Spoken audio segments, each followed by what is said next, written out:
Why would Epstein's circle be passing around billion-dollar balance sheets from a reclusive American oil man tied to some of the most contested energy fields on Earth? In September 2014, a financial statement appeared in the inboxes linked to Epstein and his associates. It wasn't a public filing, it wasn't an article. It was a pro forma statement of assets and liabilities for Joseph Grynberg, a billionaire oil and gas magnate from Denver. Grynberg is notoriously private, known less for interviews and more for courtroom battles with governments over oil rights in the Caspian Sea. His disputes with states like Kazakhstan and his reputation for suing to secure his stakes earned him both respect and notoriety. To see his balance sheet in Epstein's orbit is remarkable. The numbers on the page are staggering. Over $342 million in cash and bank deposits. Nearly $1 billion in receivables tied to oil and gas sales, more than $1.6 billion in property and equipment ranging from oil fields to real estate. The total net worth, over $4.5 billion.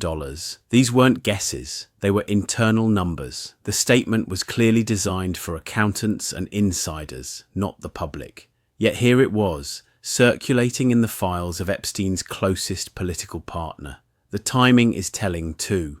Around the same period, Kazakhstan was embroiled in disputes over energy concessions, and Barack was receiving briefing packets about meetings in Astana. The overlap raises questions. Why did Epstein's circle have access to both political briefings and private balance sheets tied to the same region?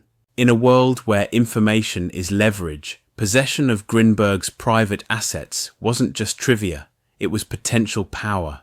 Knowing how much a billionaire energy magnate controlled and where provided ammunition for negotiations, influence, and perhaps even pressure.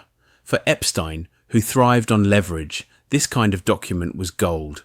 From Wall Street to Swiss banks to Caspian oil, Epstein's network wasn't random, it was strategic, embedding itself in energy and finance hubs worldwide.